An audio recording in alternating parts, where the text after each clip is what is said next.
Okay, I'm back. I don't know, internet just turned off. Yep, one of those things. So we're back. Let's do it again. Picking right back up where maybe it fell. And maybe it's gonna do it again. I don't know. Okay, there we go. Um, Picking right back up. I'm gonna begin working on some white of the kind of blouse here. And so I've done a few mixtures to, like I've done before, just like to mix up a few colors that I know that I'm going to use along the way. All right, let's begin by getting some of those in. I'm going to start with putting in some of, in this case, rather than the starting with the darker values where it's in the shade here, or in the shadow, I'm going to begin with some of the lighter areas up here. And I think that will help me determine some of the structures a little faster around there. So let's go. And maybe we won't have another internet outage. All right. Maybe. All right, I got to feel out some of these colors, see the value is about right. It might be. Nice little button right here. I'm going to include.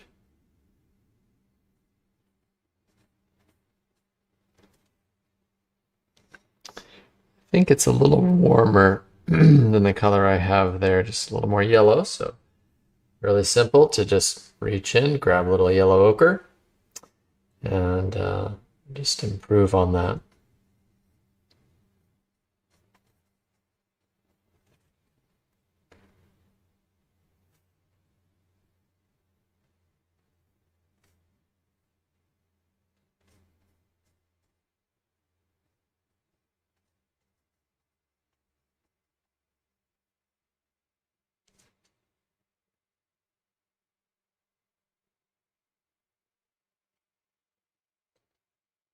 I might have to, just since I'm working on these lighter values, adjust the camera exposure just a little bit. I will do so.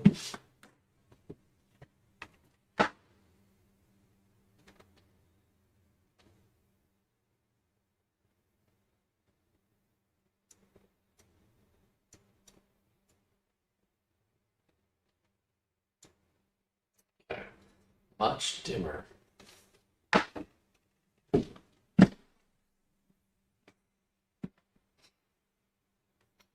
Okay, hopefully now you'll be able to see some of the subtleties there. All right, I'm catching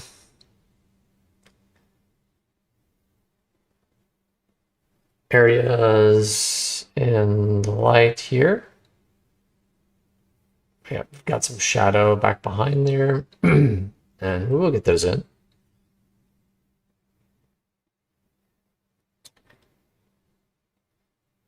It is possible that maybe, just maybe, I will get enough coverage that I can render this section on its own, because none of these darks are too dark, and the lights have plenty of opacity, so we might be able to get this a little more in depth.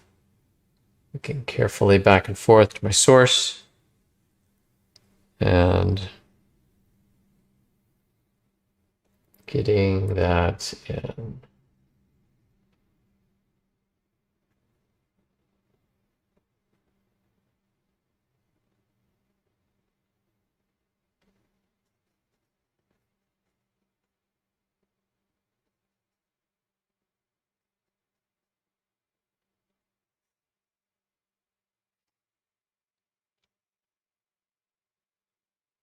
And I noted that the lightest light is really here on the sleeve.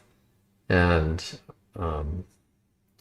it's just really catching, the angles are just so that it's really catching that bit of sleeve there and there. So block some of those shapes in that I see. We'll get a little more specific there, but that's a good start.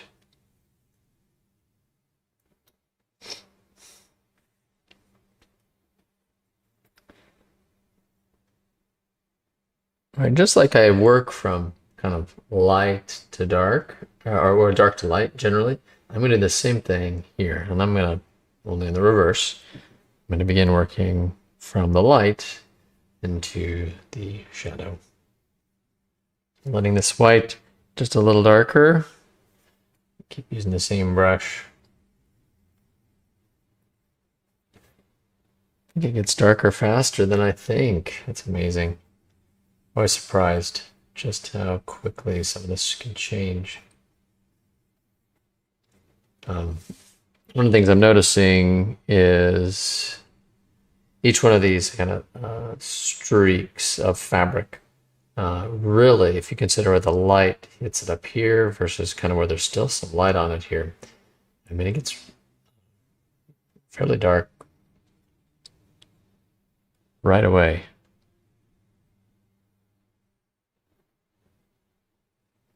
But still, you know, has some light on it, you could say.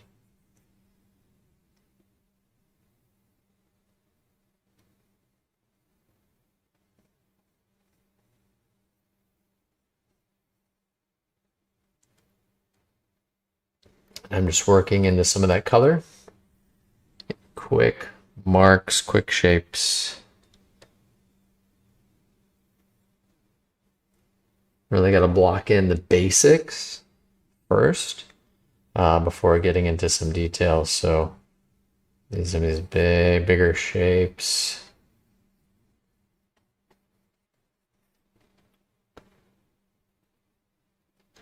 I'm going to let the ground layer here act as my shadow just for a little bit.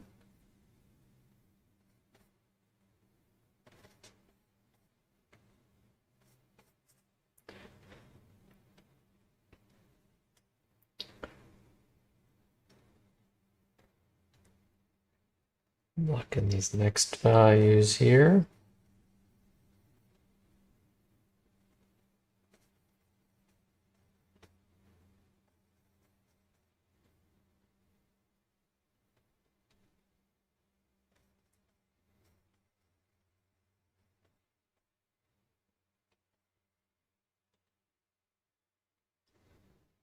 I can see some of these same colors right up here.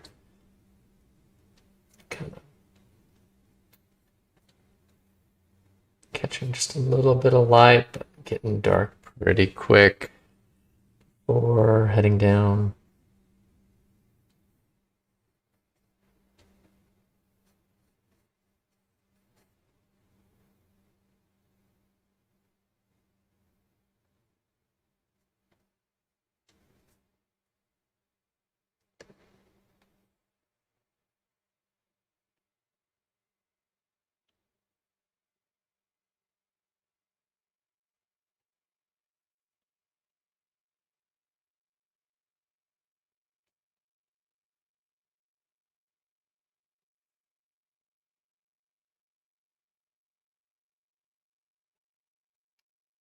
You need to start getting in just some of these values down here so I can begin working into them.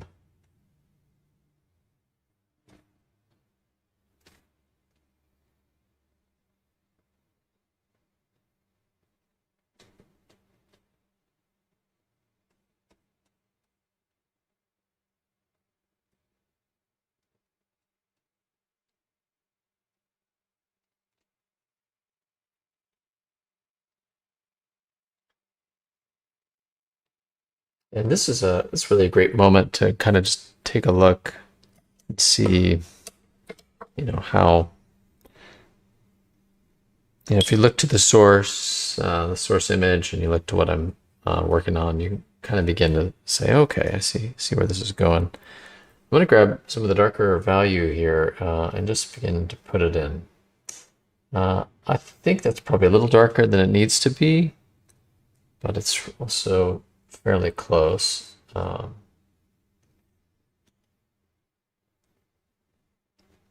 Also kind of gets just a little bit strangely lighter as it all ends up down here. Those are those strange lighting phenomenon that are always like, how does this work?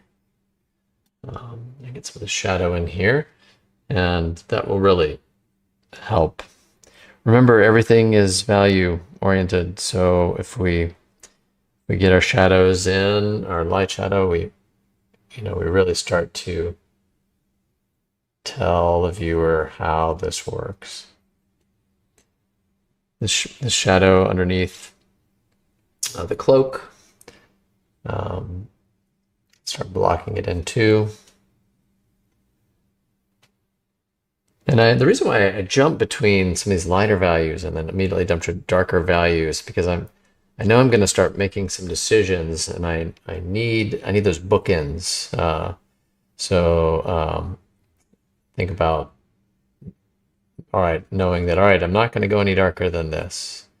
And, I suddenly switched gears and began working on the shadow, because when I got down here, I was like, I'm not quite sure what's going on. So I need to kind of bookend my values. I put in what I feel like is the darkest area in the entire region here. We're just working on this white blouse. And then seeing it next to kind of the lightest and being like, all right, let's keep working on that and see where we end up.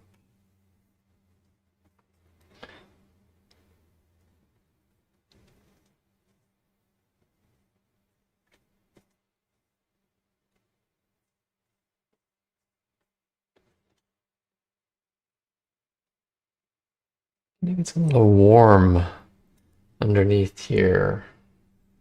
Make some reflected light, but I'm going to get this shadow in because I think it's going to help me see better.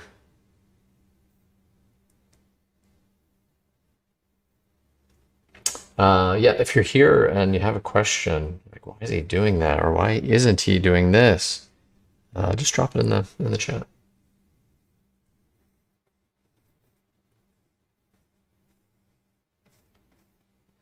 Because this is wet, I can just work right into it. It's kind of nice.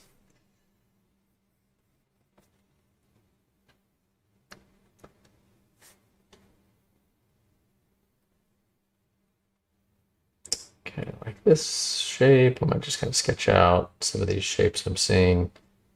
And then we've got a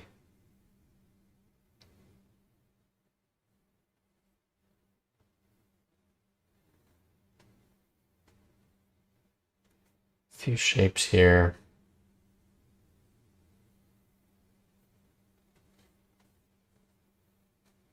And shadow shapes down at the bottom. As we're getting a little bit off the camera, I'll be able to raise it just a tad.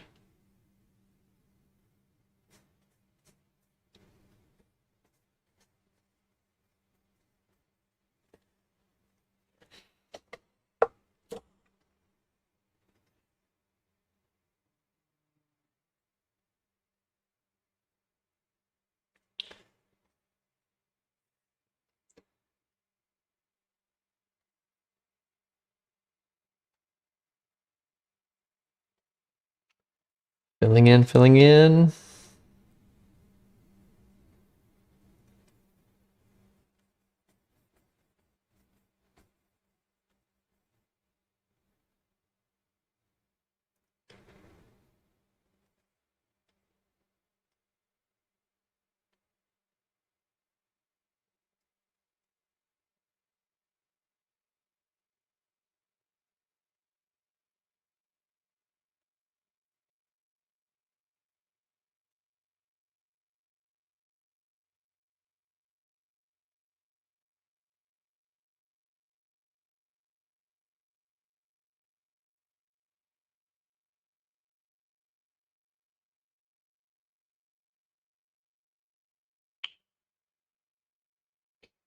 Okay.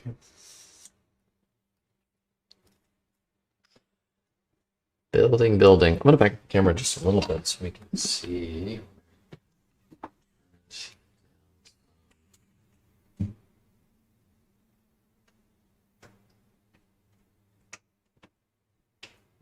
Let's see a little bit of that shape. So the big overall shape here to note is so the fabric sort of comes down, curves around here, right at this edge. It's loose, and we really want to capture the overall shape here of the torso. And so that's like the first part, kind of like we did with the shoulder here earlier. Just what's that overall shoulder shape? Let's get that in, and we'll refine it at a different time. But I really want everything filled in, so that I can be a little bit more informed in my decisions.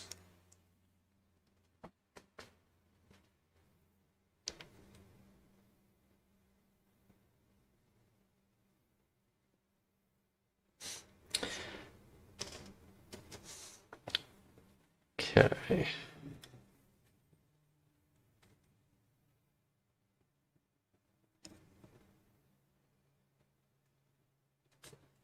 A bit darker in here.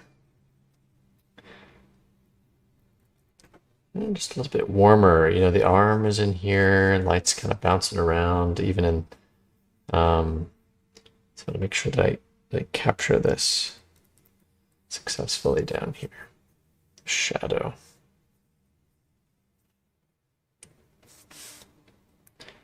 Just getting darker than I think it is. So, you know, if I lay something down, I'm like, nope, it's darker, then, you know, I'll just grab some of the next color, or even I could grab some of my black and push it a little harder. Get a little more contrast in there.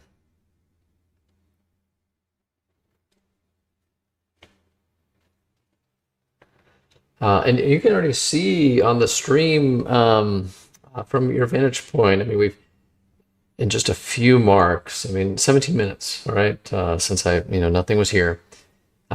We have a general shape that is beginning to develop. And that's just always the goal. If we want that general shape, we can add as many refinements as we want. But we really need it to start working. Added a little bit of burnt sienna to that. I feel like it needed to go a little darker, and so I'm already wanting to refine some of the fabric here, some of the shape. Okay. All right, another little bit of fabric, but now by the time, I mean, we have to very carefully choose our values here, because if I just grab the lightest light, well, that's not true at all. Let's just quick comparison. Look at the value of the light striking this fold down here, this fold here, versus the light that's striking right up here, the top of the chest and the shoulder, collarbone. It's different, and because of that difference, we need to really key into that. If we just say, oh, that's where the light's hitting again, and set that light there, we're going to lose the power of the kind of directional light. So probably at best it's this color, and this even this might be just a little too light, but maybe not.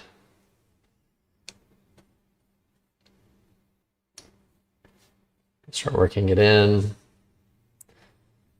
Get my brush out of the way so you can see. I start holding all these brushes in my hand. My left hand becomes this mass of brushes.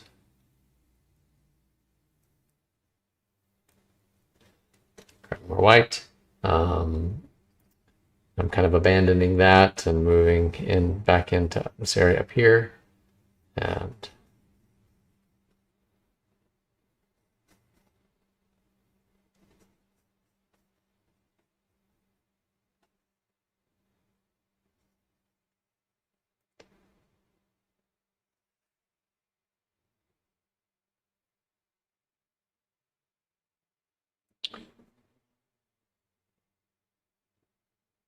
Mario! Thanks for your comment. That fabric looks scary to me. Good luck. So Yes. What I would never do is, if you, I don't know if you can tell in the stream or not from the source, but yeah, it has all these little like crinkles. No way. There's no way that I'm going to describe all those. I think it's unnecessary. So in some ways, I talk about this. I unfocus my eyes and I look at the major value shapes and major folds. That's all I'm going to put in, no more, no less. And the stream right now, because the screen is so small, actually really lets me see, as I'm watching the stream here on my tablet, it's like I can actually see just how much detail I'm going to try to get in, because it shows me what I think it can look like if I just focus on those bigger major shapes, big folds, avoiding the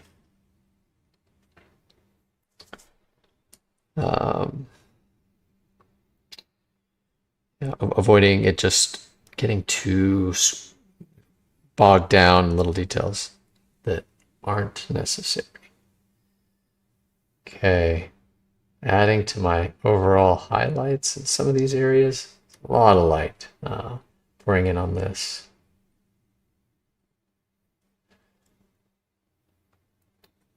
Constantly and doing some invention and just building it up. This is, this doesn't happen immediately. It's a process.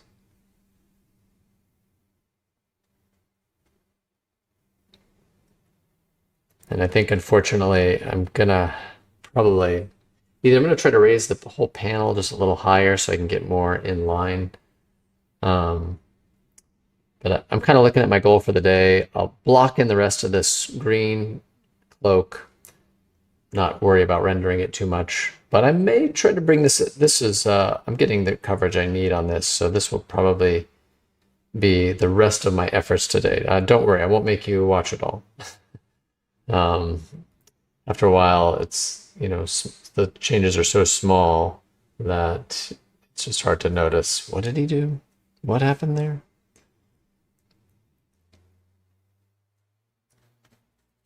So this here. Zanelle, I've never been able to join a live stream. Absolutely love your work. What kind of paint are you using? Awesome. Great question. In the first part of this, before my internet went out and I just lost the stream, I like Utrecht brand oil paint. Those are things I could be putting in the description. Remind me to get those things in the description, because I could just point to all of that. That's a great idea. No, that's a great idea. Put it in the description. I feel like you just told me that.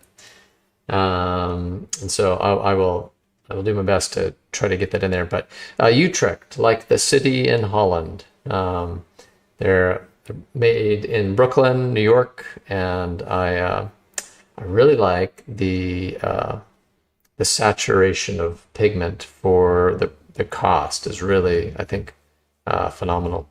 And but if you're asking what kind, if this is oil paint, if that's the question, hard to know exactly. But Utrecht oils, my favorite.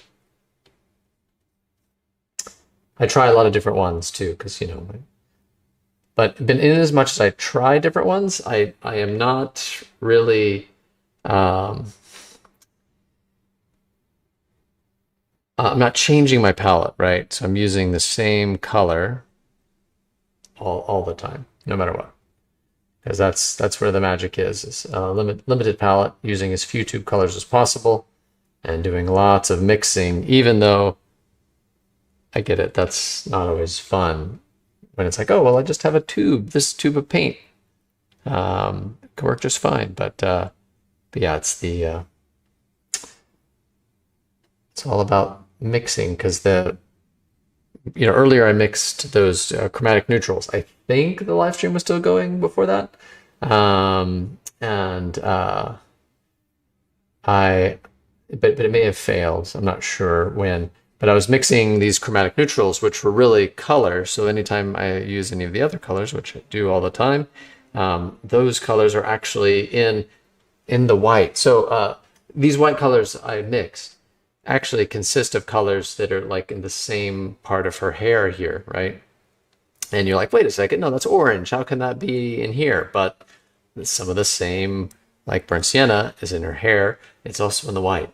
It creates more unity because you're mixing these colors all together. So, Utrecht Oils, got it. I'll look in the description of your next video. Yes, I will try. And if they're not, just shoot me another message on one of these, like, hey, you said you were going to do that, and I'll do my best. Because I could adjust that and basically include it every time. All right, slowly getting there. Mario says, "Are you using lead white or titanium white?" Ooh, the answer is both. So my white mixture here is a mixture of lead and titanium. So I really like the slight transparency of lead white. And so I used some lead in my titanium because I also want some of the opacity of the titanium white, especially in fabric like this, where I do want full coverage.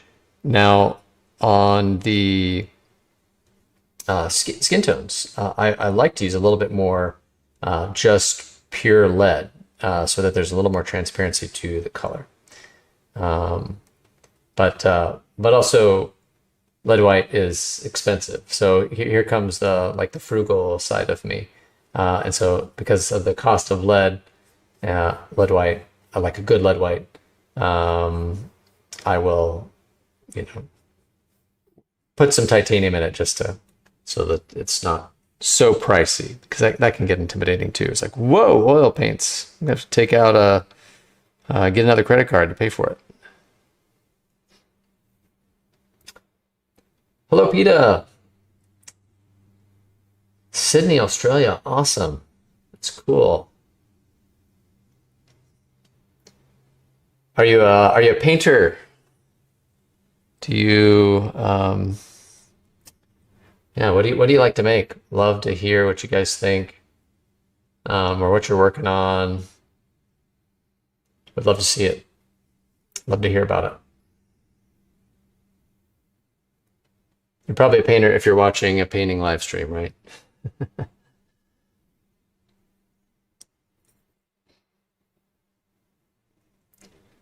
Okay, I keep bouncing back, and you're probably wondering, man, this guy is just all over the place. He's here, he's there.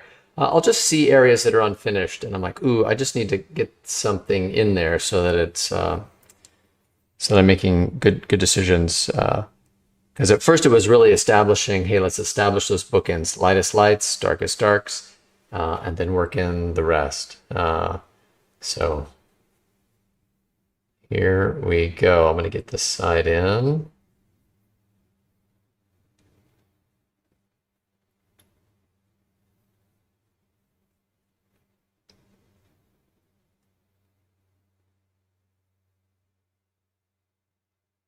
And the side of this fold right here. Okay. Nice to meet you too. I paint and obsessed with drawing. Yes, drawing is everything. It would seem you look at what I'm doing and like, hey, you're painting, but no. I mean, every mark I make, every stroke is a drawing decision. So I have to decide, like this shadow right here on this fold. I have to decide how far does that shadow go up. It has to stop somewhere, and wherever I choose to stop it, that is a drawing decision. So everything is drawing. And so foundationally, if you keep building up your drawing ability to just kind of draw the things you want and the things you see, you'll be unstoppable no matter whether you're using paint or drawing media. It's amazing how much it informs everything informs everything else, especially in drawing, just being that, like, imagine the foundation of a house. You got to build on something, and drawing is it. So Nell asks, I've never painted with oil paints, only done acrylics, as I don't think I've got the patience. Do you have any tips for switching from acrylic to oils? Great question. So if you use good oils, you're going to find with high quality oil paints, the drying time is not nearly as long. And I get it, all drying times are long in comparison to acrylics, right? You know, like this, everything that I worked on today will still be wet, probably by the end of the day.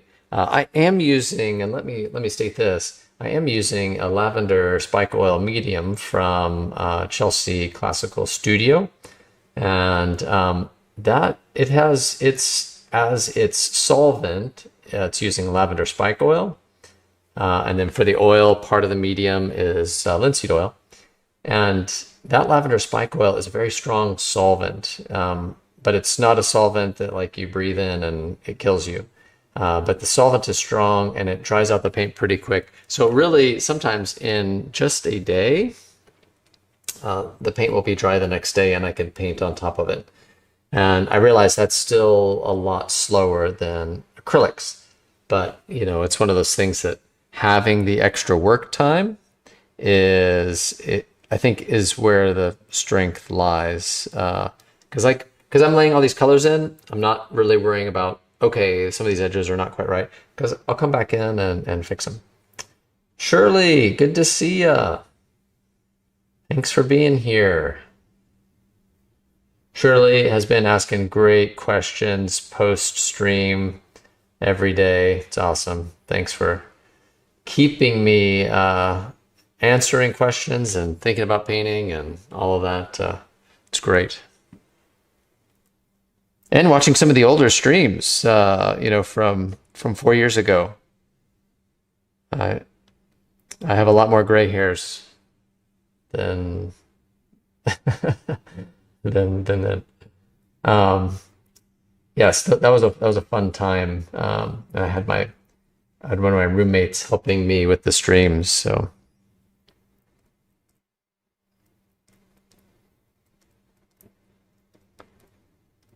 Okay, this nice dark shadow down here, I'm not doing it justice. I'm just not getting dark enough, and it's a little warm because it's reflecting the light on the skirt.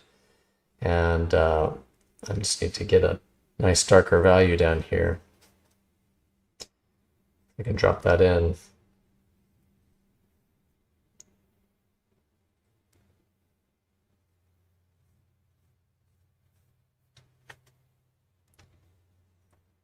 Everything. Too many things, too many little windows. They're always blocking something. I may try to, let's see if I can adjust the source really quick, the reference image.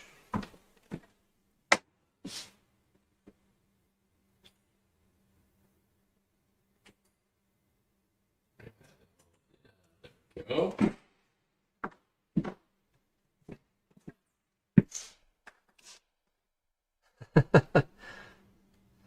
I'm an art nerd. Yes, yes. Oh, I never knew that it takes a day. I was always under the impression it takes weeks. Yes. That's Zanel, it's very common, I think, a common misconception. And also people use low quality paint. Or for a medium, they don't quite know what's out there and what options there are. So it can dry very quickly if you know where to look. That's another thing I could put in the description, Zanel, is that medium I use. Chelsea Classical Studio. It's really, the aroma is really pleasant. It's strong, but it's pleasant as well. I mean, who doesn't like to smell lavender? filling in all these shapes until it's working. It's usually a good sign though when it's starting to work. I can kind of look in the, I can see the overall shapes appearing. Oh, that got red. I can see the overall shapes appearing in the stream window. I can be like, oh, okay, yeah, that is starting to work. All right, that's a little redder than I want and a little darker. So I am gonna have to come in here. I'm just gonna pull in some of my cerulean because I just put down too red of a color. So using the opposite side of the color wheel as an adjustment to that red problem. I just put up the wrong color. Do that all the time.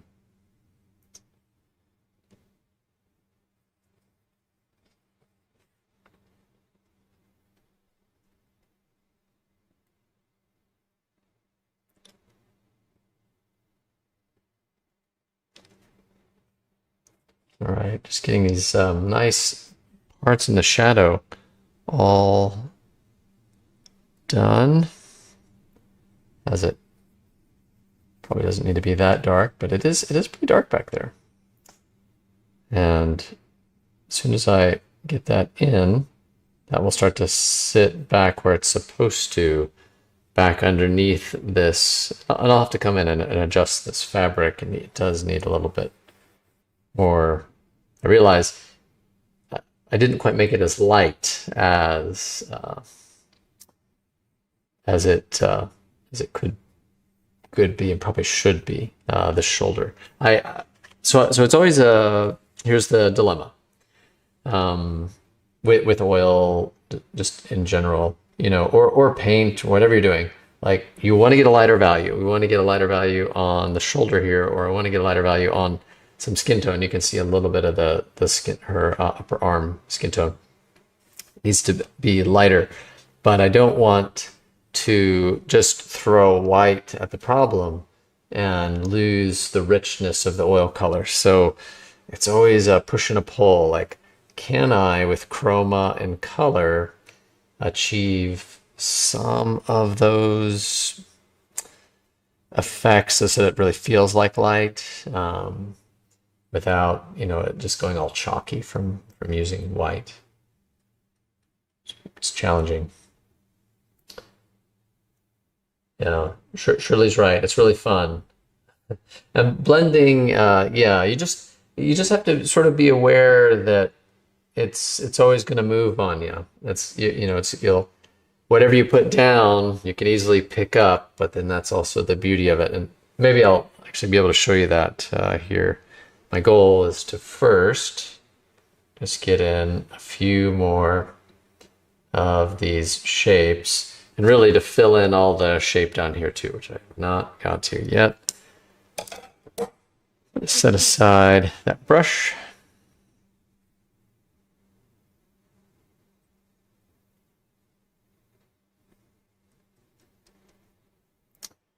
Pulled in a little bit of my medium, so I have a little more flow. And I'm going to block in some of the shape down here. I have to move my reference just a little bit.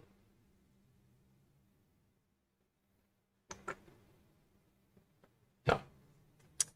You know, that shadow color is yummy. Yes. Yeah. Well, and like, I think, yeah, that's a great way to put it. Like, you know, it's yummy is a good word, because if you don't really love color and, you know, like want to fall in love with like, oh, that perfect color, that the way that bounce light comes back and activates this whole area. I'm excited. This is an exciting area for me right here.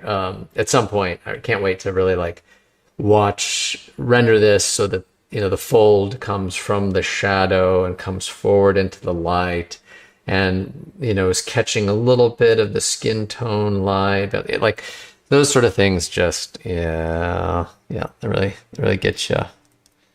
I get excited about them.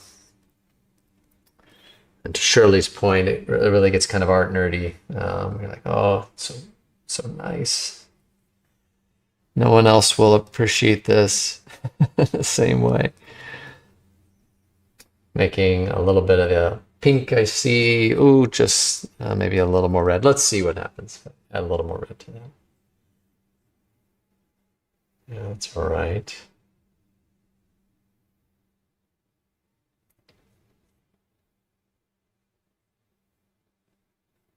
Work into that some. You'll notice I'm not doing like too much blending on the surface. I'm just kind of adding the color and getting out of there. And I'll do the hard work in a bit, make it better. Right now, I want to see everything in relationship first and foremost, and to see where I've gone wrong. You've probably heard me say it now a couple times. It's like I just rush in, get it wrong, so that I can get it right.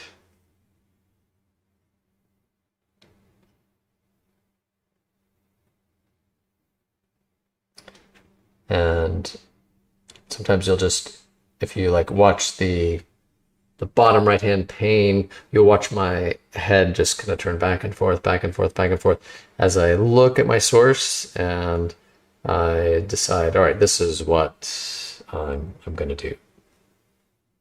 This is where I'm going to attack next. This is bugging me right here, so I just want to fill that in. Got a little too light for my liking.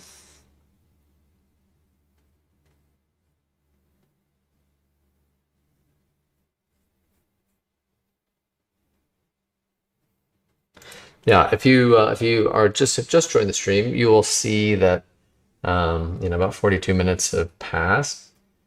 Back it up a little bit and see that there was nothing here. When we first got started, just see that it's all been in these last 40 minutes. We've kind of got it to this point, and it's a really good thing. Want to be quick and intuitive, trust the process a little bit, trust my initial response, my eye.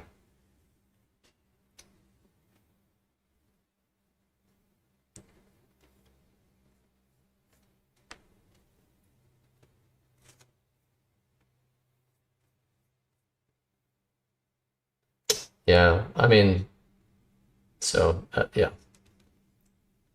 Yeah, so yep, Peter, this is the large painting. You can definitely see in the right-hand corner, like I'm just working on this one section right now. And yeah, the final painting will be installed in a chapel here locally in the States, in Kansas. I've done 2 already, so there are 2 of these by this size, consisting of 4 different saints. And my goal, I'll have to problem solve along the way, but is to stream every one of these. So please stay tuned and kind of see how it's coming. Have a tentative goal, and you can help keep me to it. I'm going to say the goal so that you can keep me to it. I'd like to more or less have it complete by November. That sounds a little crazy, but I think I can do it if I keep the same pace I've been going at.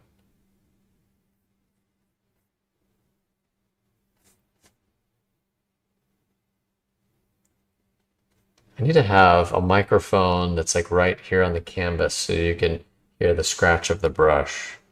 All right, that's another idea.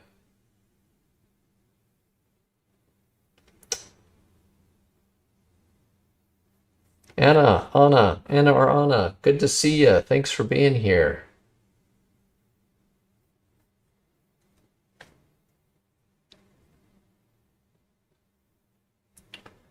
Let me know Anna or Anna, let me know what you'd like to learn. If you have a specific question, be glad to get to that.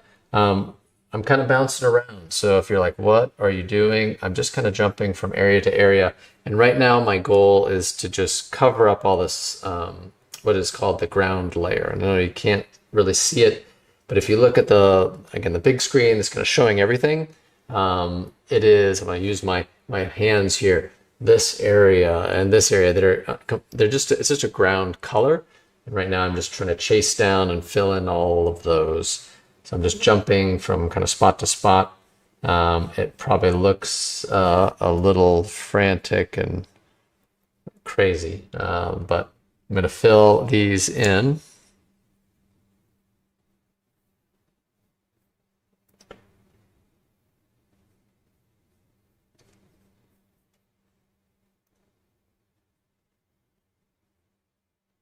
Really important. That's another thing that if I don't get them covered, I won't really be able to see it as it is. But already I'm excited with how it's coming along. I didn't really get excited about the green drapery earlier, so I was like, I'm just not really getting there, and this is getting there.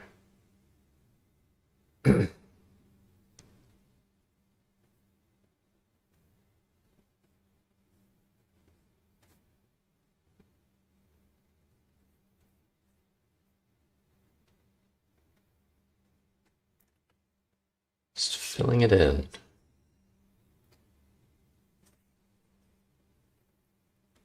A little bit of a darker value right here. Feel that blouse is sort of tucked into the script. Why is that suddenly important to me? I don't know. I just wanted to get that sense.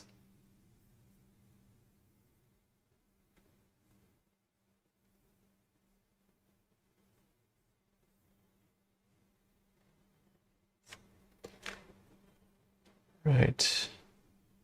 Down here, just a little bit more. And then I'll try to work on an area and kind of show you how I'll refine it. And then probably that'll be like our time will be up at that point. Don't worry, it's still probably a good 40 minutes, so. Filling in.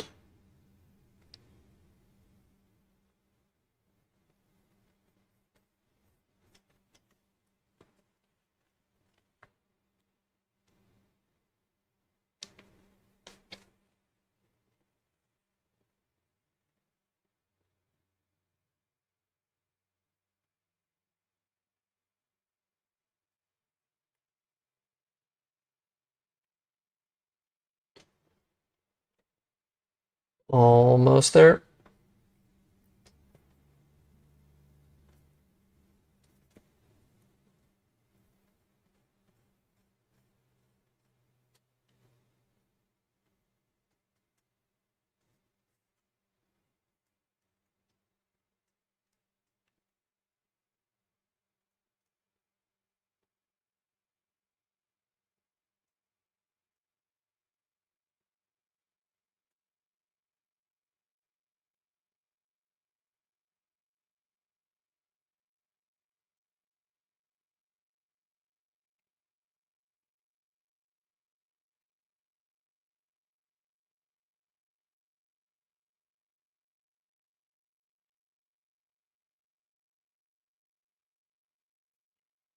Okay, we're practically there. It's a little darker right at the bottom. I do want to pay attention to that right here because it's really back in behind that cloak. Think about your painting spatially, like when you're making it. Just because don't slavishly follow the reference. But think about like, well, what's actually happening here spatially? Where is this sitting? And that's going to help me decide. Just to show just kind of get an idea of, this is this shape here that we see is really a deep dark. And I'm just going to throw in a little bit. I still have my brush that I was using earlier for the darkest darks. Back up a little bit here. And I'm going to come in and just add that deep dark value in here.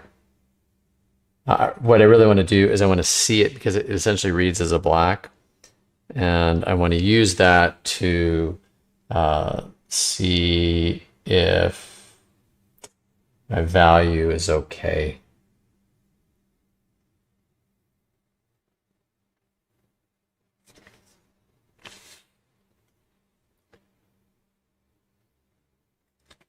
So I'm going to fill that in just a little bit.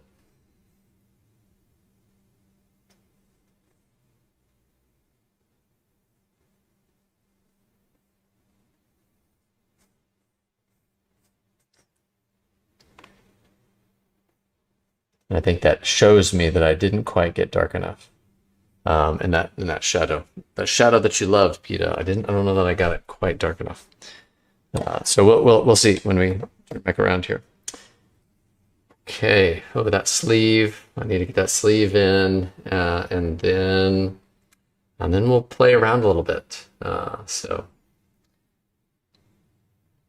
yeah, Peta, that's a great point. Naples yellow added will make it light but not chalky. That's right. So rather than, so I'm not a Naples yellow user, but a yellow ochre user, more or less the same thing. But absolutely, I will avoid as long as I can, probably longer than what's good for me at times. Like, well, I don't want to quite break into the white yet. And so I'll just use just about everything I can to lighten things up before I get there.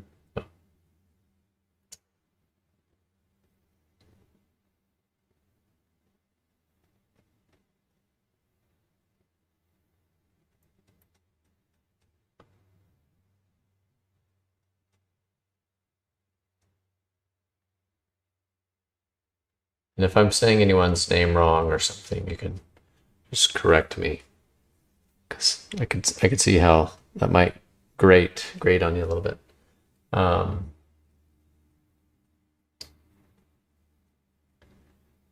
little bit more here. Throw in a little cad red for fun. Pull directly from the white.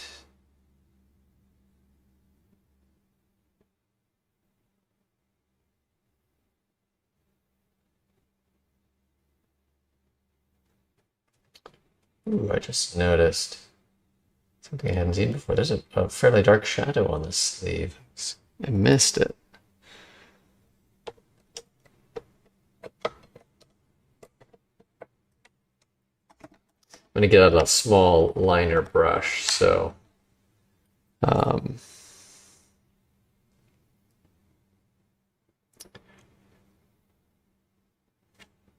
this is overkill right now, but I really want to get this line. Too much right now. It's not really needed, but I also just really liked it. Don't want to lose it. All right, that area kind of underneath there tucks in a little shadow of the cuff of the sleeve. Pull on it there. You notice I'm following the form. So I haven't done too much of that yet, and it's probably not terribly clear, but I will move my brushes with the form to kind of follow that form and have it curve out and come toward us.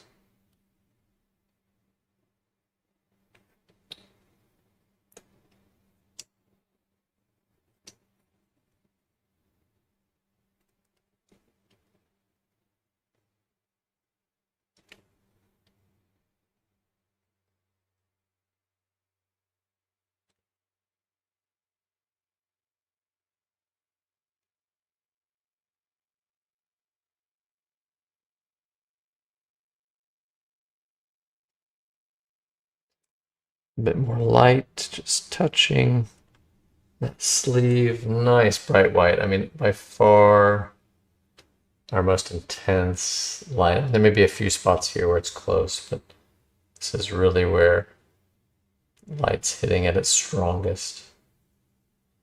And I think I just realized I just sort of made up an extra shape in here. That's okay. I'll look back at the drawing like, oh, it's drawn wrong. And so I'll just roll with it because I'm like, oh, it's pretty close. That is actually one of the nice things about fabrics. No one's gonna. Oh well, they might. Who knows? People are people, but no one's gonna say, "Hey, that fold couldn't have existed like that." I know. So sometimes it's a little forgiving. Vita, thank you. Yes, Chapel, it's really great. Wonderful honor and opportunity. Yeah, it's in a school actually, and the students selected the saints to be depicted. So these are all saints that are important to the lives of the students, which is great.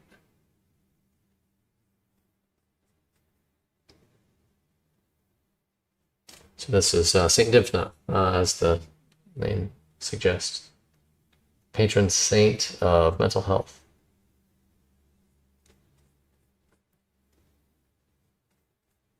Which I've just been listening to the book, The Anxious Generation, and yeah, poignant.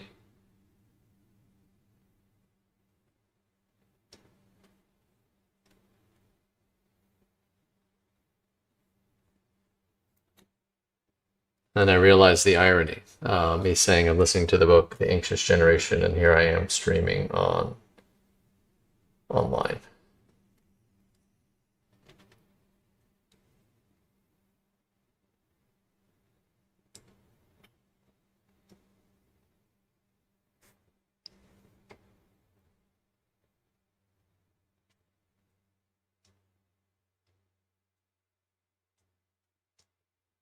Okay, these little shadows in here. We've got some small shapes. Notice I really haven't changed my brushes. Yeah, I used this one because I just wanted to make that line. I'm not really sure why. But yeah, still just keeping these bigger brushes, block and these major shapes.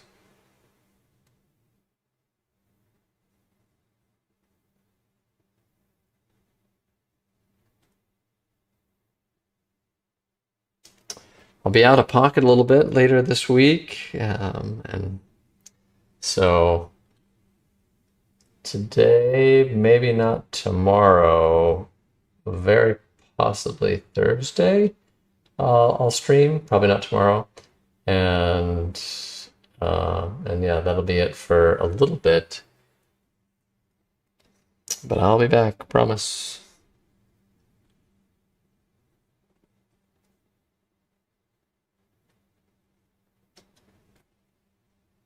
The painting and I aren't going anywhere.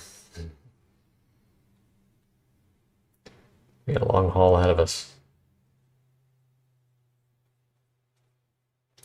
Actually, the thing I need to figure out with equipment wise is when I'm doing the topmost parts, how I'm going to get the camera over my left shoulder. It's going to need to be like 10 feet high. I know there is equipment one can buy, but look, I'm an artist. I'm on a budget.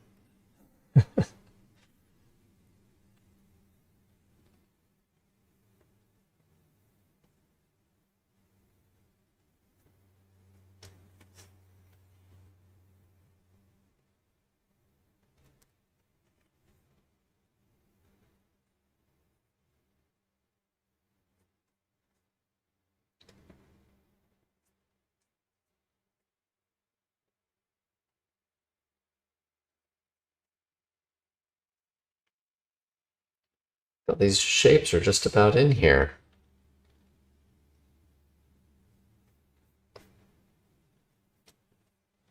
more or less. All right, I need to get that little area where it's coming out of that deep dark shadow.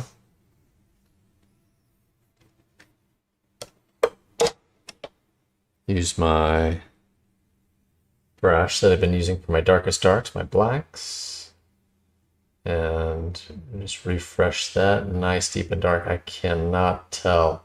You know, when I look at my source, I just can't tell what's going on there, meaning that it's so dark, I can't make out what's happening. So that means I will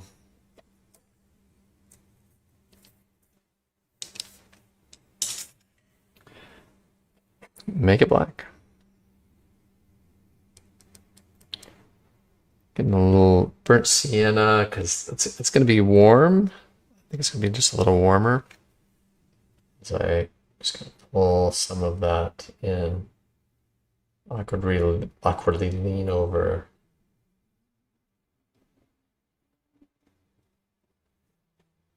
It slips in from back behind there.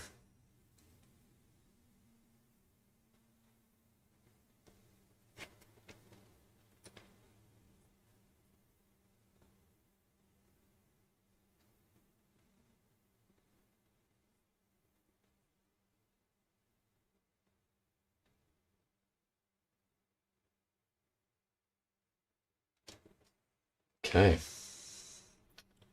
Awesome. 62 minutes. All right, 62 minutes. We took this from a flat color to like a major shape block in. And you know, when I step back, and I know I'm not stepping back physically, but when I kind of glance at my stream, I can see, all right, the major shapes are holding, and that's exciting. I'm very pleased. So now, where to go next? In many ways, much like I had been doing in like filling things in, I am I'm going to continue to refine and fill in things that I feel like maybe need a little more attention. I will give to it, and things that I think, well, that's actually kind of okay, I will leave. I think I'm going to round back up to the top here. I think that's what I'm going to do. I may change my mind in 2 minutes. That's usually what happens. And start to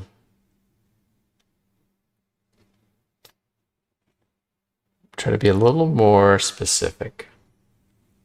So there is a shape, and this is drawing. So to kind of come back and talk about what we've been talking about, PETA, is like I'm back into drawing. I'm really, yes, I'm looking at value, but drawing is still the focus. I want to make sure that like this one fold is well, kind of well depicted and rendered.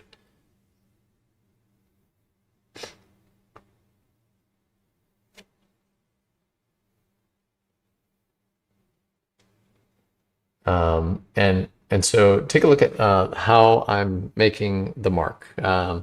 So rather than go a long ways with the fold, actually following it, because what I want to do ultimately is allow my mark making to kind of follow the fold this way.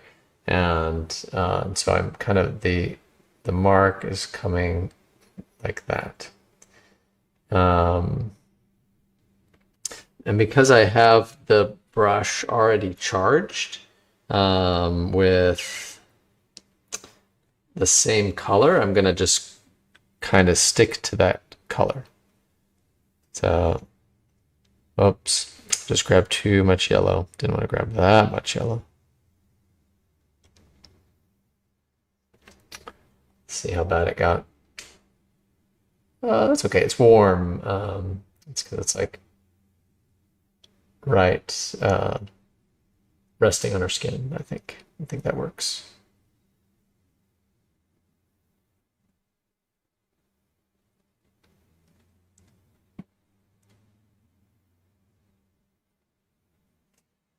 One of the things that's going to happen is eventually I'm going to have to get a little tighter, and I want to avoid that as best I can. because the energy gets lost. So I'm kind of treading very carefully as I continue to work on this, trying not to lose the energy. When I think about drawing, painting, the mark is an opportunity for it to be for there to be a lot of excitement, and in a really understated way, you can give energy to something as static as just some fabric. And so I'm trying to go very carefully, adding just a little more color. There's just adding a little more yellow. I just wanted it slightly more yellow, not so white.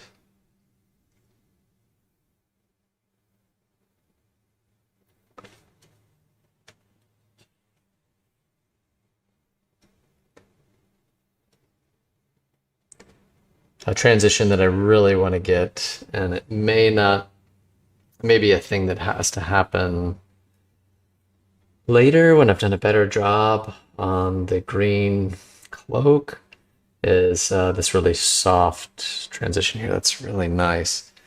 I don't know. We could try. We could try. It's warm. I see a lot of warmth there. So I'm going to start with some of the burnt sienna. So I am going to do a little bit of blending here, surely. So look away.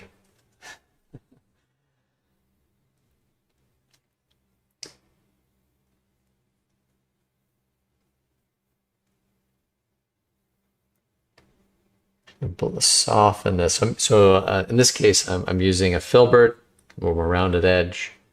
I'm just going to soften this a little bit.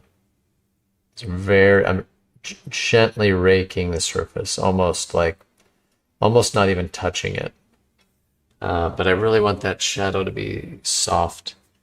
It's being cast from the cloak.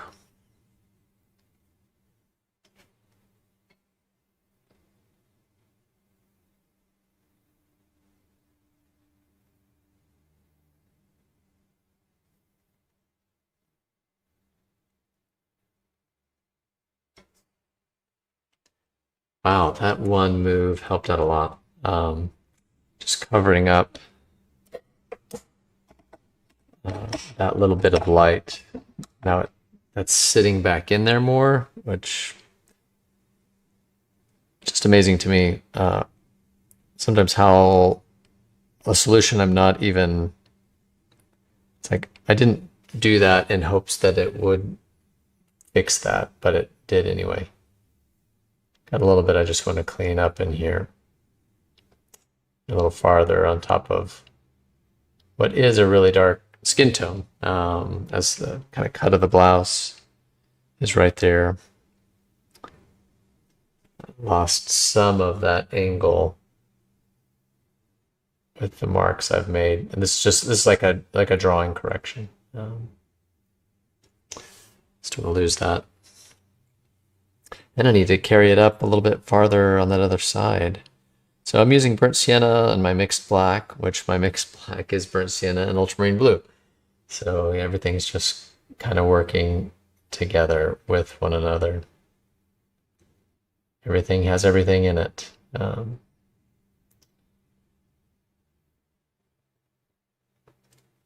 Just clean up just a little bit.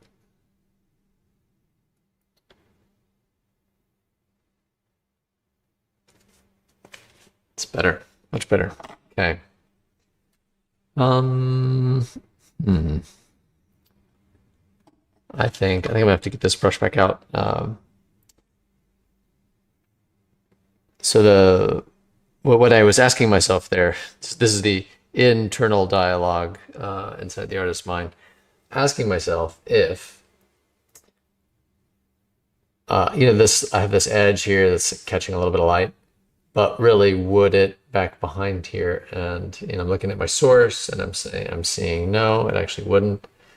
So I'm gonna darken it slightly. Grab some of my chromatic neutral gray. It's a gray that I've mixed out of all the colors that I've been using. Just gonna make that a little darker, and it's just amazing. It really starts to sit back farther. And, you know, you've probably heard artists talk about the rules of space and the way things work, that light values come forward, dark values recede. And, you know, within reason, you can do a few tweaks to really set something back or bring it forward in your work using that one rule. You can make something a little lighter, a little darker. Of course, that's not the only thing. You can make something warmer colors come forward, cooler colors recede. So that's another trick you can use. And then the last one is saturation. So your color saturation, your saturated colors come forward, your less saturated, more neutral colors go back. Shirley, my son wants to know how you get such good contrast with your values. It's a great question. I think I really try to, so part of it is even just, I know you asked, I think last night, yeah, do I pose the models and set up the scenarios? And the answer is yes. So I think it all starts there, Shirley, because I'm really making sure that the light that I'm using when I'm gathering those is it's just dynamic and interesting. And so it all starts with those sessions and making sure that like it's really, you know, the imagery is good.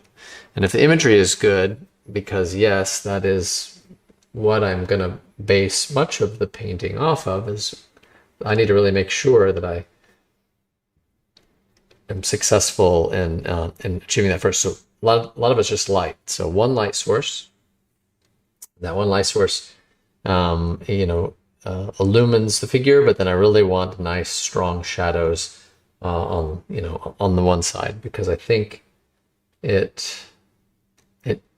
well, like if you go to the theater, I liken it unto a theater production. You know, like at the theater, you're gonna have the actor on stage, and then you're gonna have that person lit, and those lights need to be strong and dynamic, and it's really captivating. And it's just light, but it works.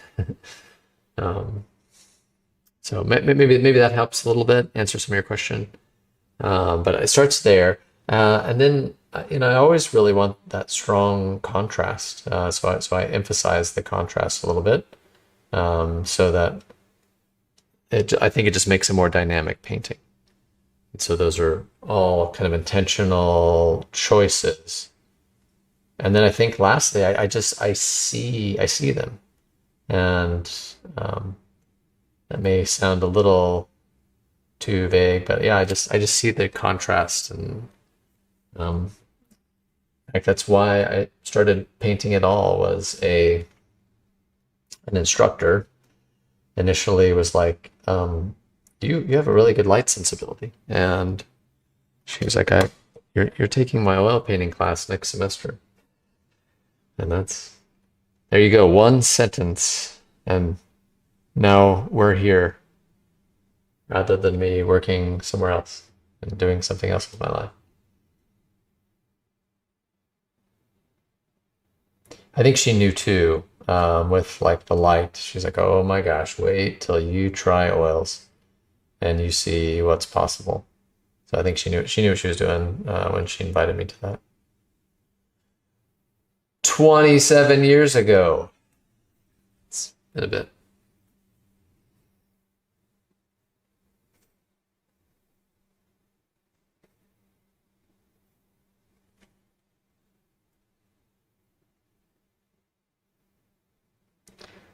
So I'm just slowly working on some of these areas. And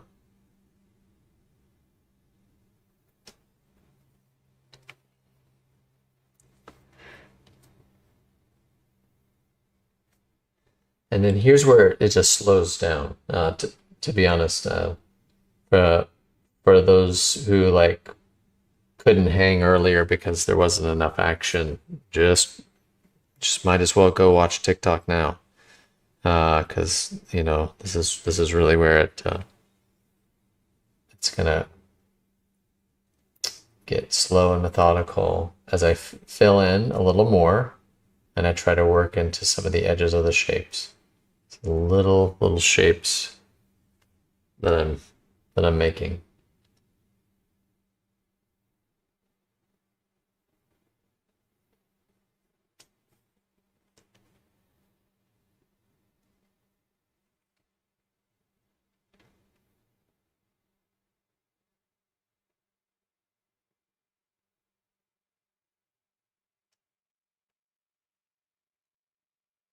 So a lot of looking, a lot of back and forth.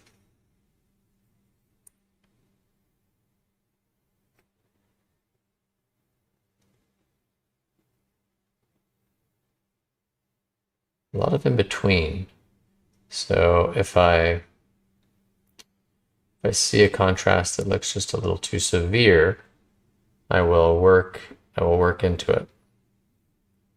And I'll try to kind of mix the color that is in between those two values. And again, early on, you heard me say during stream part 1, this is stream part 2 after internet failure. You heard me say, like, John Singer Sargent's the goal. If I'm going to do fabric, it is all about, I want a little bit of a Sargent-esque energy to the fabric. Because, man, I just think he was the best. It's not that some of the Renaissance fabric, with its elaborate and perfectly rendered folds aren't nice. Yeah, sure they are, but something about the economy of mark that Sargent had, they just really nailed it. Orion, thank you. That helped me a lot. Emerson, awesome. Thanks, Orion.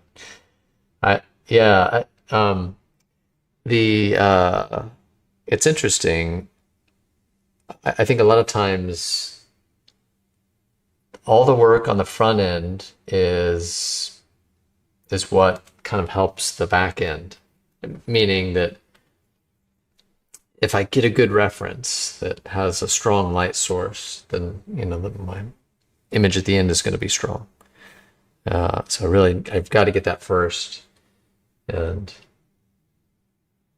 there's a lot more work that goes into it for sure, but it starts there.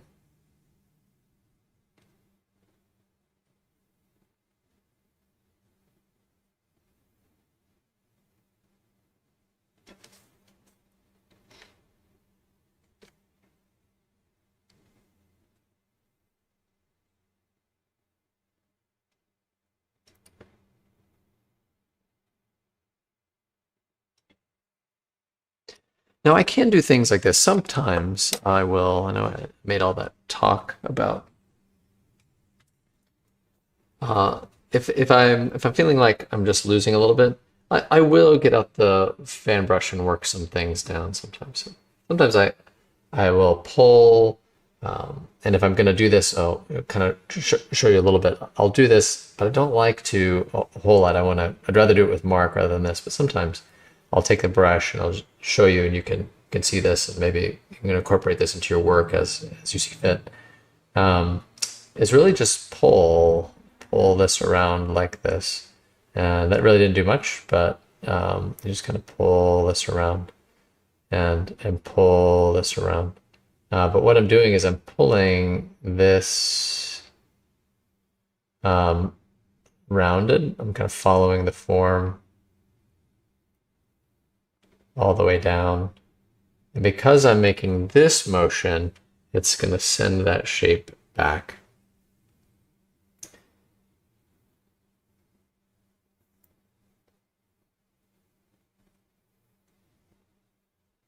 And probably it's imperceptible on the camera.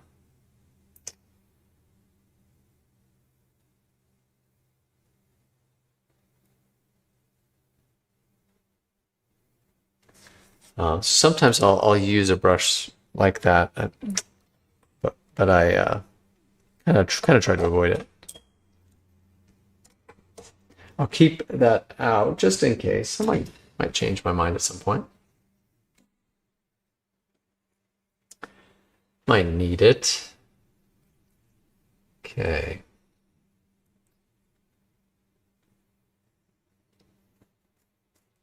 Lot stronger value. I'm contrast underneath this.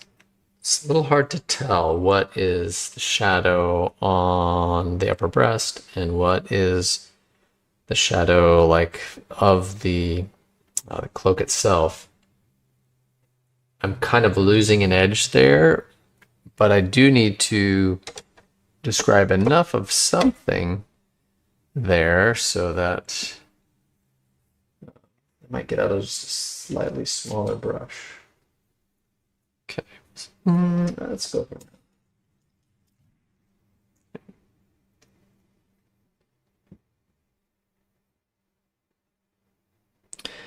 Anytime I get out a fresh brush, to just dip it in the medium and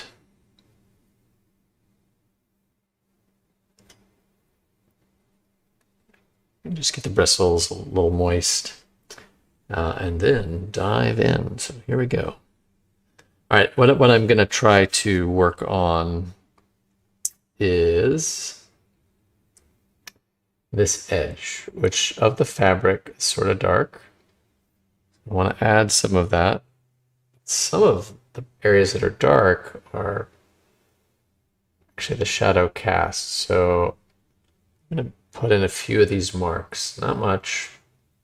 I don't want to overdo it, and I definitely don't want to outline it, right? So nothing is worse than like outlining some of the things you do, because it can suddenly appear. It just immediately is one of those things that like, whoop, well, life isn't in outlines. We're not cartoons. So, you know, I'll put a few of those lines in, but I won't do anything else.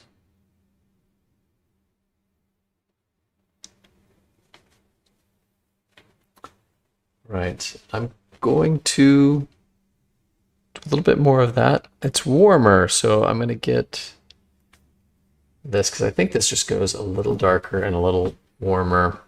So one of the things you may be able to perceive in the source is that there is like a little bit of a cuff there. That is such a small detail that I really find it unnecessary. So this is where I'll edit information out. There's a slight cuff right here that I'm just like, no, not needed. So we'll just add a little bit of a darker value here. And this also may be one of those things that I'm going to have to come back to.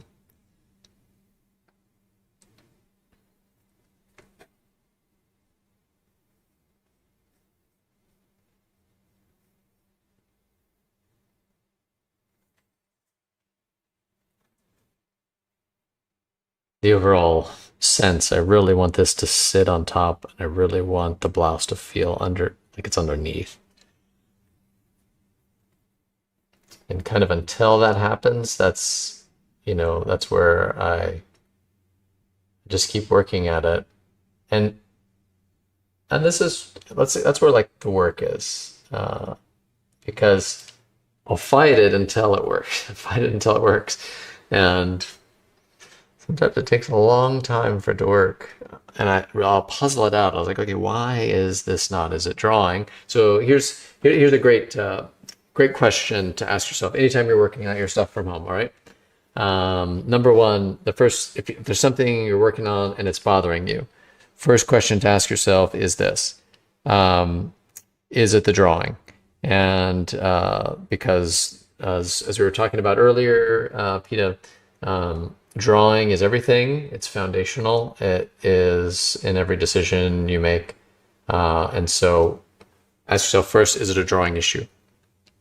You might need to get someone else to look at it. So, ask your friend, ask your partner, ask somebody nearby. Say, hey, is this looking like this image? So that's the first question. Second question, values. Are my values correct? So there's a hierarchy here: drawing, values. Then values. Take a look and see. This is just what I do, and I'm gonna do it for the next few hours as I continue to work on this painting. Are the values correct? Am I missing something? And most times, if you solve the drawing issue and the value issue, you've done it. So you've already won. And I bet by that point, you've discovered exactly what was wrong.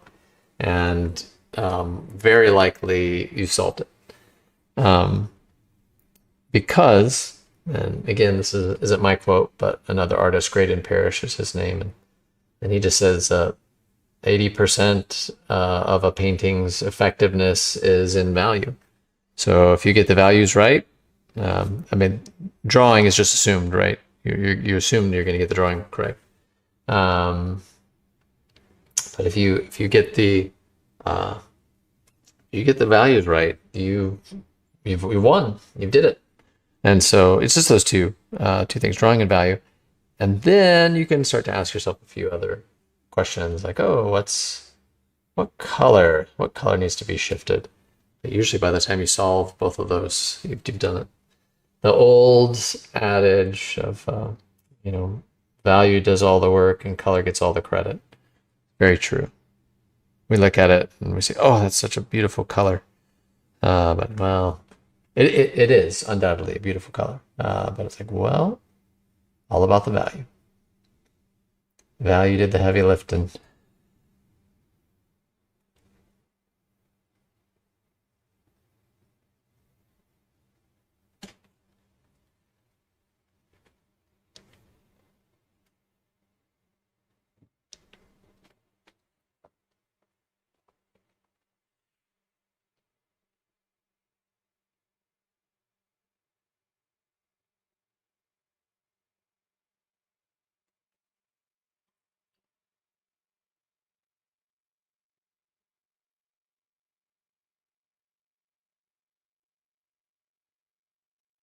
And day to day will determine kind of what happens. Like how far will I take a certain part? And like today, I'm like, I think I'm gonna hunker down and really render this blouse to complete finish. Because I think it's close and I think it's gonna work. Whereas the green cloak, I know it's gonna take a little bit of time and a second layer. So it's like, okay, I'm not gonna waste my time battling something that I can't solve in the moment. Since I've got this round with a tighter point, I'm gonna clean up my edge here. It's where all this fabric is kind of tucked in.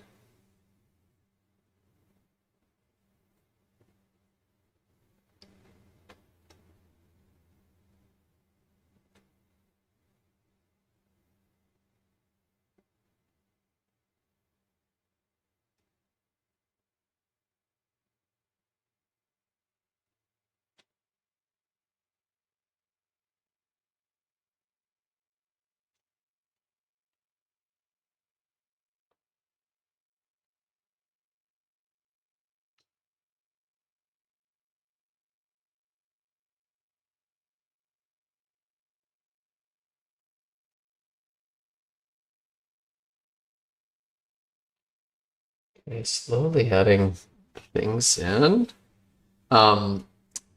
This is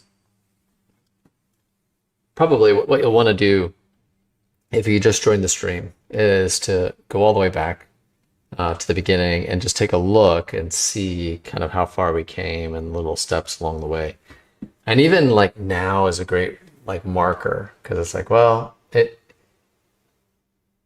you look at it on the stream, you're like, it's fine, right? But there's a lot of little things that I see here in person that I'm going to keep fiddling with, and it will get better. It'll continue to get just a little bit better, a little bit better, a little bit better.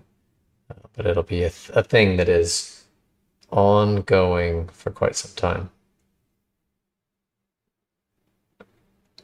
I might get quieter and quieter. That's the other thing that happens on the streams. Usually, I say all the same things that I say once, and then I'm like, oh, I already said that this time.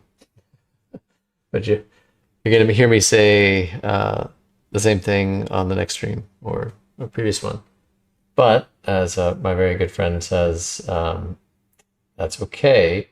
You know, just don't worry about remembering everything I said, and just take 10% of what you learned and just apply that. Remember that 10% and apply it to your creative practice. See what happens.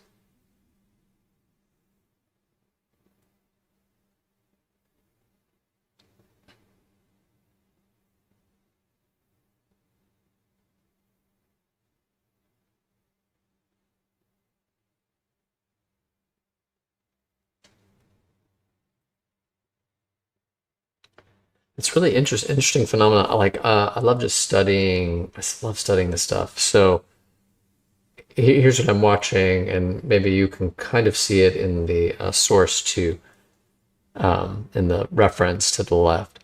So if the shadow is almost darkest here, interestingly enough, in the middle, and then as the fabric kind of turns down. It doesn't really get any darker than the area up here, but it does get a lot warmer throughout the bottom here where it's reflecting the light back up.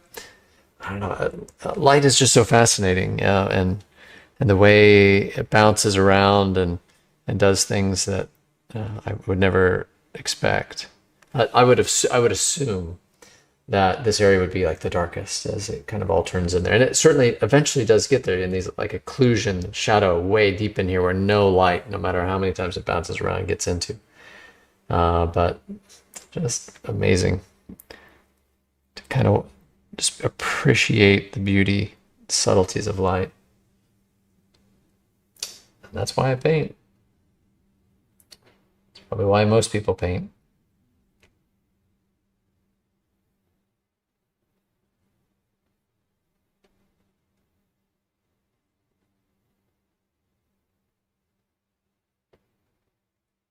Get at this little fold down here. You know, yes, I see the line that comes all the way down, but I don't know that it makes sense to really add that one line. It just doesn't. Starting to get the time where I'm going to use like a bunch of brushes.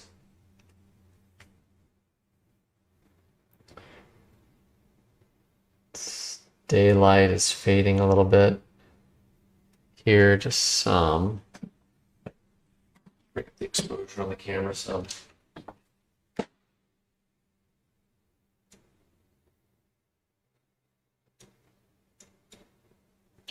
Let's see, maybe a little more accurate. Okay. Back at it.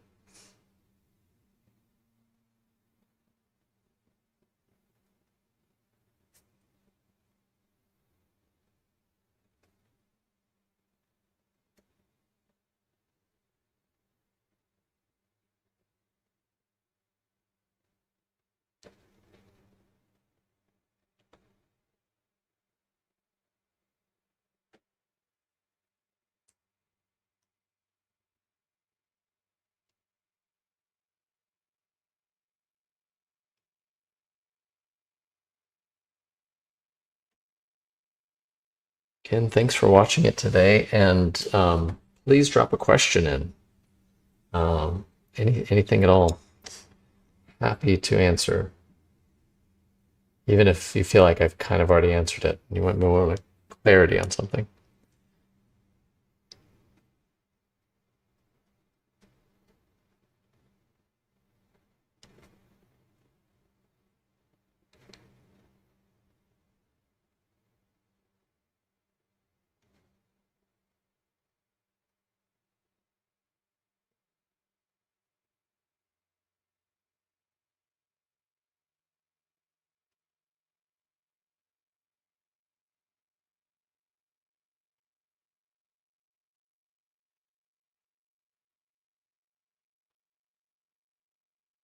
I feel like I'm seeing that volume. Can we, at the atelier here, Wichita Fine Art Atelier, where I'm director and part-time instructor, um, we really focuses kind of imagining things in terms of overall volumes. So in some ways, this is one large sphere, and a sphere that consists of many other parts, but it's really a sphere that goes from here to here. And so our focus will be on that major shape first, and then everything else will hopefully work with that to help describe that as well. But first things first, a big shape.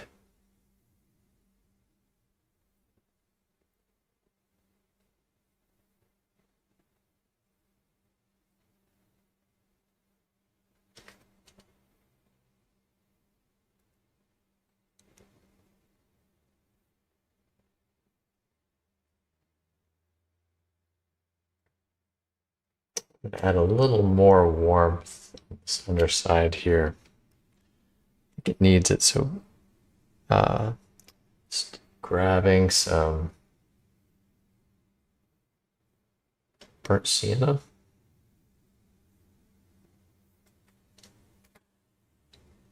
So that that really reflects this area underneath here.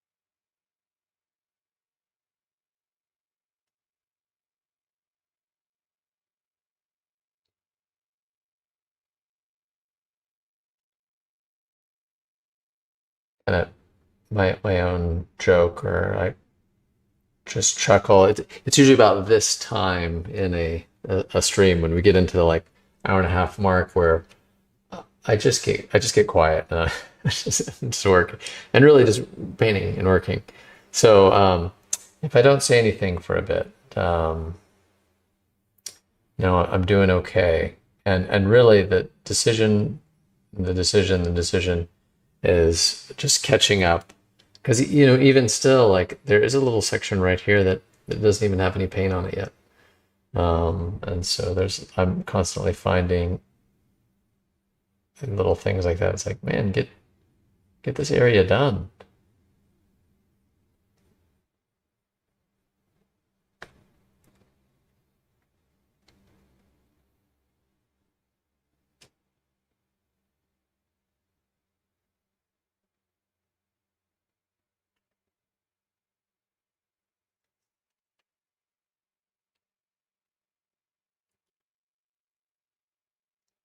And then two, the thing that I don't see during this, and if the stream is not going, you would just hear me pacing. I feel a little sorry for the studio that's below mine. I am just pacing back and forth, coming in, making a move, stepping back about 15, 20 feet, and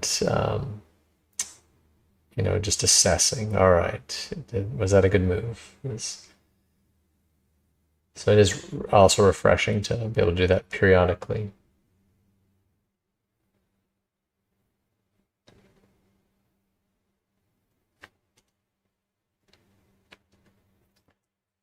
Sorry, I know I hold these brushes and I kind of block what I'm doing.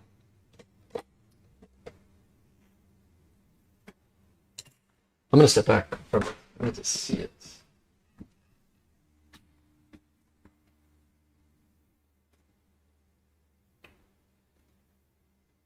Yeah, that's working okay. I can see I've not nearly had the contrast in some of these areas that are needed. I wouldn't have been able to see that except that I did need to step back and take a look. Otherwise, yeah, I just wouldn't. It's really important to do that. I just don't want to make you watch me walk back and forth near the creaking of the floor. I told you, terrible for the person who who's underneath me. All right, that was a very decisive sort of a look.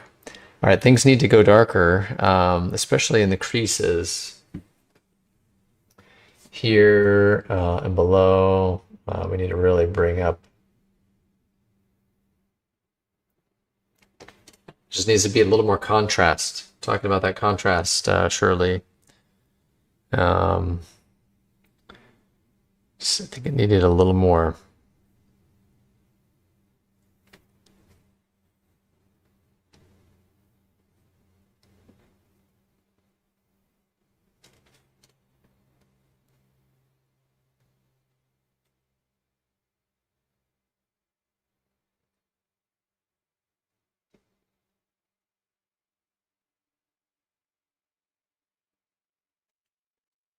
Don't want to lose the warmth there, though. It felt like it losing some of the orange. Yes, yeah, no mall stick. You're right. Shirley. So this chair, I'll give it a little swivel to the side here, has this brace. It's actually for like dentists and surgeons and whatnot, so you can just kind of lean in. And so I'm resting my elbows directly on it. So yes, it gives me a great steady hand to get into some of those areas. Yeah, good catch. Way to see that.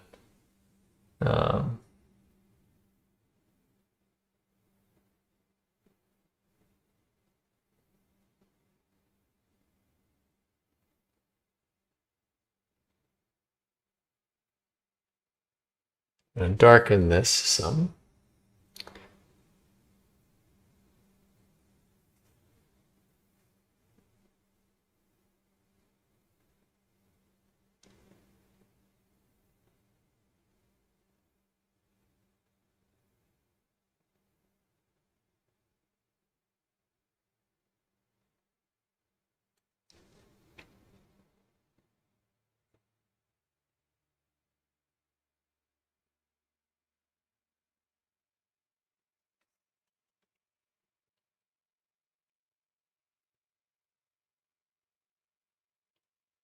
And then the chair itself is a saddle chair, so just riding my horse.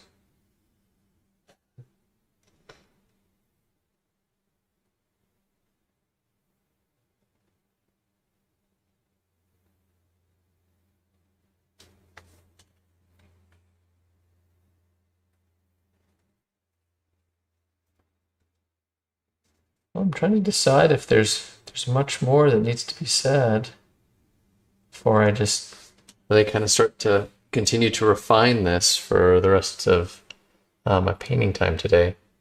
Yeah, this will just be a continuing to adjust and make changes. The nice thing always being too that you're constantly oils. One of the great things is that I can come back to it. This layer can dry. I can come back to it later and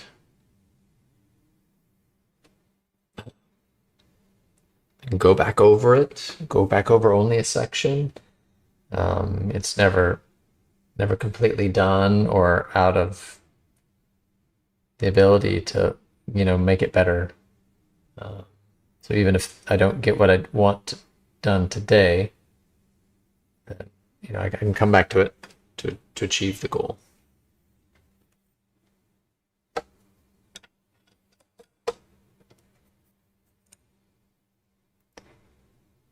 So if kind of like Peter was talking about earlier, you like oils, or maybe it was Zanel, I don't remember. One of you was asking, I don't know if I want to change from acrylic to oil, and I don't know if I can do it. It's forgiving. You can come back to it.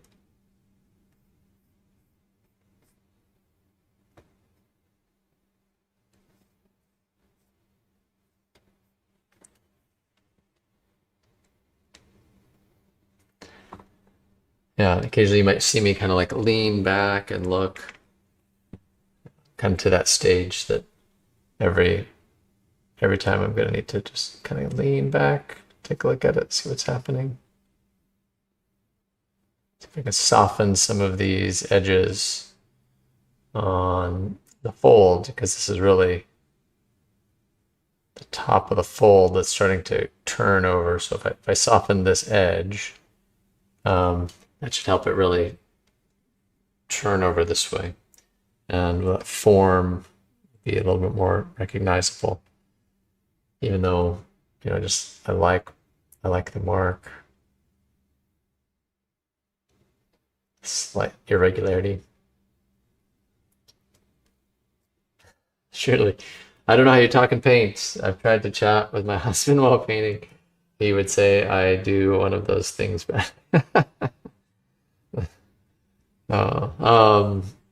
Well, I should probably, let's see.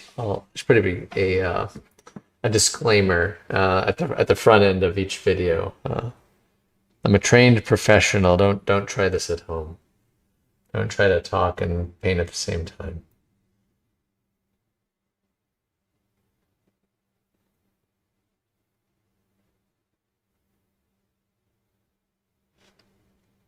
I get a lot of,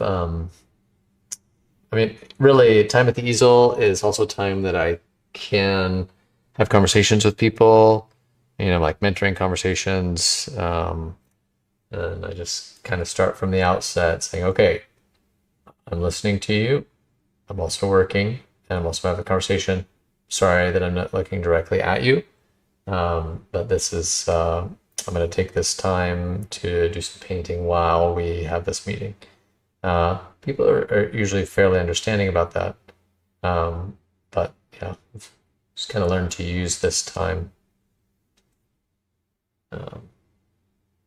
Because yeah, it is time consuming. Frank and JC, I use water mixable oil. Yes, that exists, and it is a lot. It's a great solution for many. I've never tried it, but I've known many who have, and they've given me different mixed results, or mixed reviews, I should say. Excuse me, and to where they said, well, they felt like it got a little tackier while they were working. Yeah, so that's kind of all I have to go off of. So I don't have no experience.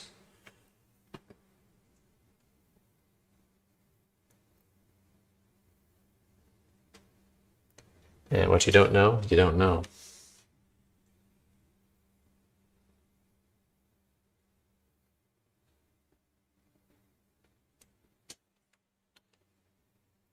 Okay, we're getting there. Just slowly. Something has to bother me. Like I'll look at the painting and I'll say, okay, well, I don't like this, and then I'll glance over at the source and say, okay, what is it that I'm missing in my painting that the source has, and then I will make that shift.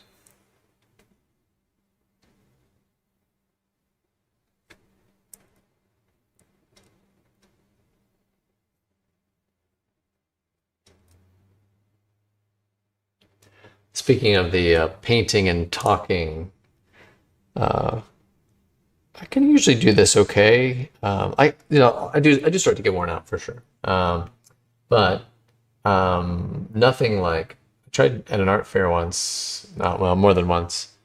I would like, oh, I'll make a painting while I'm waiting, like in my booth at an art fair, and that turned out to be the most exhausting thing.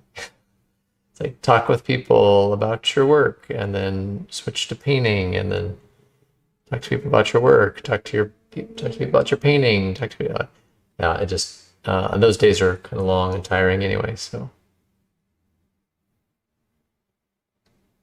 that's where the limit is.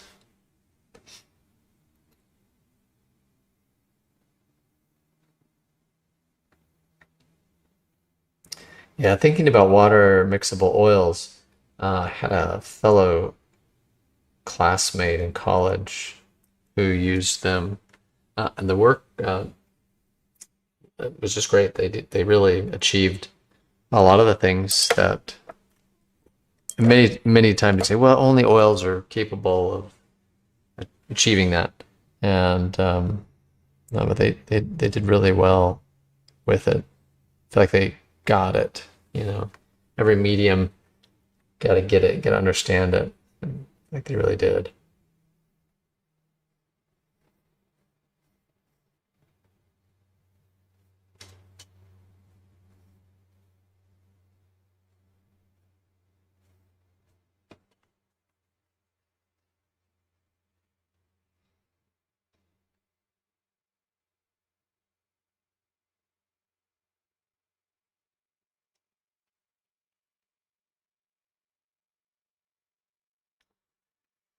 Yeah, Frank and JC, you should tell us a little bit about it, your experience. What do you think? Would love to hear your thoughts. Maybe you started with oil, maybe you have only done water mixable. Just, yeah, do tell.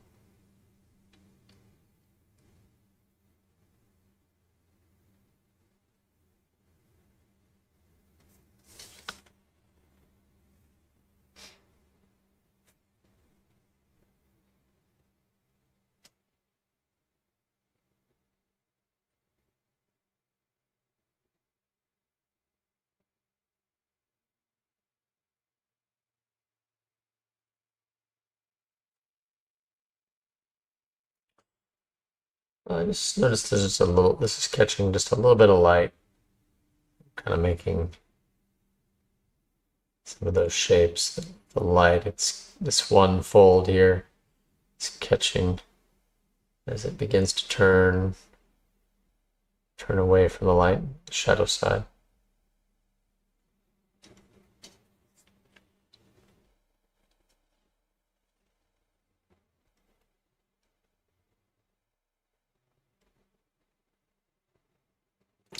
You know, I used to smooth each of these folds out. There was a time where I'd get out my buffer brush and just buff them out and really try to get each fold, kind of perfectly,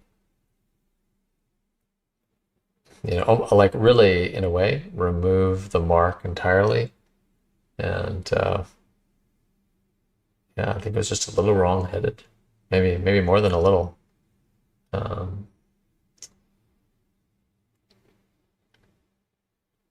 it's like I was losing the opportunity for the brush to have energy and to create energy in the subject.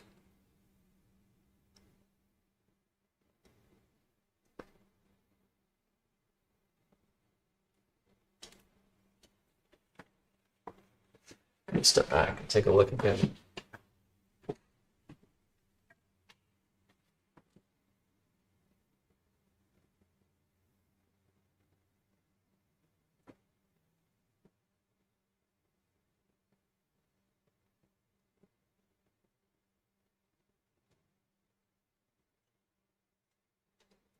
Still think some of my values aren't quite there.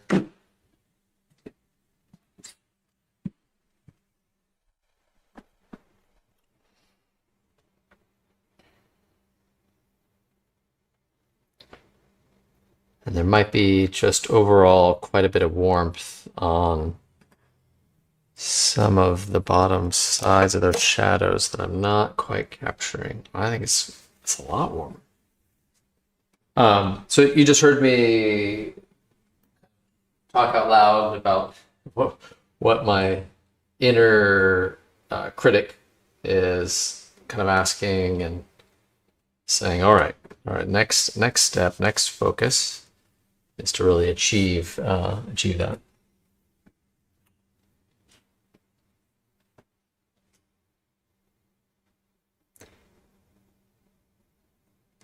Frank and JC say, I started with oils 55 years ago, but began the switch about 7 years ago. I established a nice palette, but this year decided to eliminate all cadmiums. So starting over again, my biggest trouble. Oh, we'll get more to come, more to come. Cadmiums, yeah, let's getting rid of those heavy metals.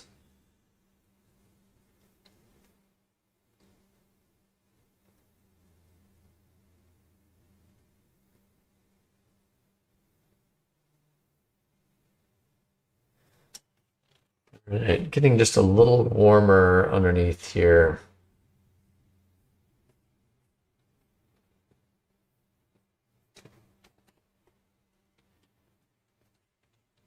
It's more reflected light coming off the skirt, I think, than I even initially could have guessed.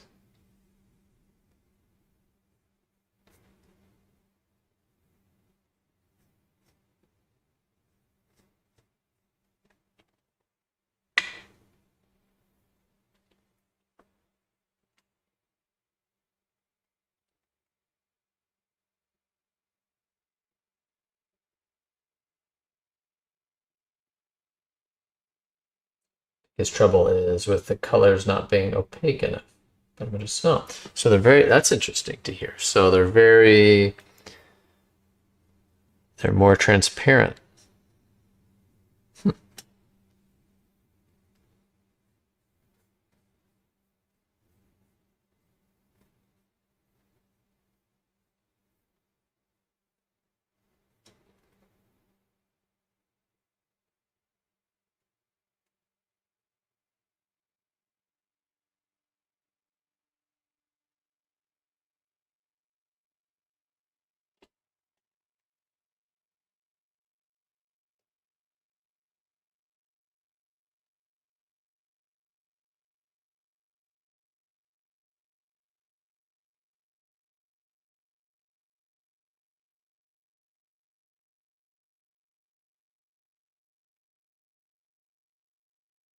So each of these marks that I'm making right now are following the form of this kind of overall sphere.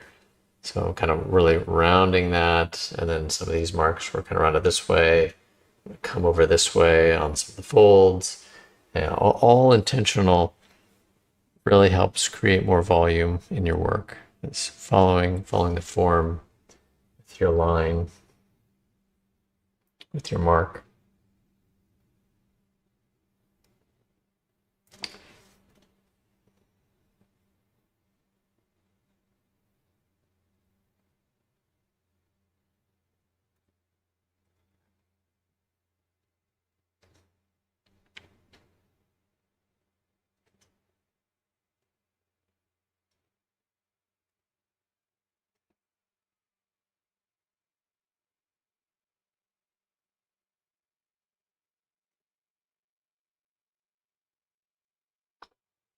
Over smoothing.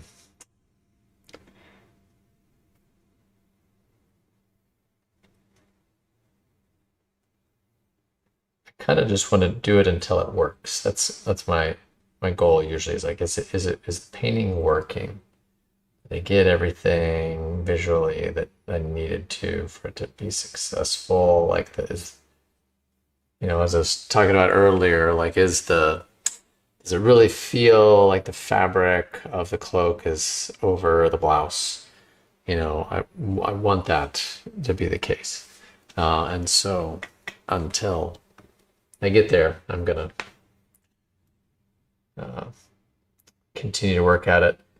So sometimes I can actually see the work there's times where it's obvious. It's like, wow, you really had to keep working at that, didn't you? It really tightened up and you lost it. And that happens to me a lot, where less so now, but where I'm like, okay, it's not quite looking like I want it to. And then in correcting it, I get it wrong and I lose it. There's just that energy. It will still be rendered fine, right? It'll look fine. But someone once said, it's in a workshop, and he said there's evidence of the battle. And so by essentially, sometimes you can see an area that a painter, or in a painting that the painter really had to work hard at, whereas other times it's sort of an effortless thing where it's like, oh yeah, that just came right off the brush perfectly. And other times it's like, well, painter really had to work hard at that, and I can tell. So there are moments where I can kind of tell that too. It's like, okay, wow, that worked really well, and that didn't.